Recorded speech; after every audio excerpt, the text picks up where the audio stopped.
हो, मुलांवर सुद्धा रेप होतो. नुकतंच मुंबईत 40 वर्षाच्या शिक्षिकेला आपल्याच विद्यार्थ्यावर लैंगिक अत्याचार केल्याच्या आरोपावरनं अटक झाली. हा एक असा विषय आहे ज्या बाबतीत जास्त बोललं जात नाही, पण लहान मुलांवर, खास करून मुलग्यांवर होणारे लैंगिक अत्याचार हा एक गंभीर विषय आहे. 2007 मध्ये केंद्रीय महिला व बालविकास मंत्रालयाने चाइल्ड सेक्शुअल अब्यूजवर केलेली नॅशनल स्टडी प्रकाशित केली. या अभ्यासात 13 राज्यातल्या साधारण 12,500 मुलांचा समावेश होता. सर्वे केलेल्या 53.22% मुलांनी लैंगिक अत्याचाराचा अनुभव आल्याचं सांगितलं. त्यातही 47.6% मुली होत्या, तर 52.94% मुलगे होते. राष्ट्रीय स्तरावर केलेली अशा प्रकारची ही एकमेव स्टडी आहे. अनेक मुलं आपल्यासोबत झालेल्या या गोष्टींबद्दल कुणालाच सांगत नाही. त्यामुळे केसेस रिपोर्ट होत नाहीत आणि आपल्याला आजही 2007च्या डेटावर अवलंबून राहावं लागतंय. या स्टडीमधल्या 13 पैकी 9 राज्यांमध्ये मुलांवर झालेल्या लैंगिक अत्याचाराच्या घटना मुलींपेक्षा जास्त होत्या.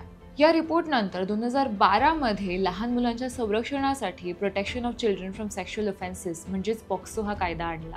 NCRBच्या क्राईम इन इंडिया 2019 अहवालानुसार पॉक्सो अंतर्गत नोंदवल्या गेलेल्या गुन्ह्यांमध्ये 18.9% वाढ झाली. या कायद्याअंतर्गत बलात्काराच्या आरोपाखाली 26,192 प्रकरणं नोंदवली गेली. त्यातही 25,934 प्रकरणांमध्ये मुली तर फक्त 258 प्रकरणांमध्ये मुलगे पीडित होते.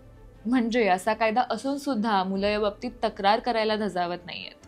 आपल्या समाजात आजही आपण मुलांना त्यांच्या भावना व्यक्त करायला देत नाही, त्यांना स्ट्रॉंग राहायला सांगतो. याच मानसिकतेमुळे या विषयाकडे दुर्लक्ष झालेलं आहे. या मुंबईतल्या प्रकरणामध्ये पीडित मुलांनी आपल्यासोबत जे होतंय ते आपल्या घरच्यांना सांगितलं, पण त्याची शाळा संपायला काहीच दिवस उरले होते म्हणून घरच्यांनी या बाबतीत काहीच केलं नाही, असं या प्रकरणातलं वृत्त सांगतंय. लैंगिक शिक्षणाचा किंवा सेक्स एज्युकेशनचा विषय निघाला की मतमतांतरं होतात, पण या लहान मुलांच्या सुरक्षिततेसाठी त्यांना या गोष्टी शिकवणं महत्त्वाचं आहे. कारण लहानपणी असे अनुभव आलेली अनेक जण आयुष्यभर त्याच जखमा घेऊन वावरतात.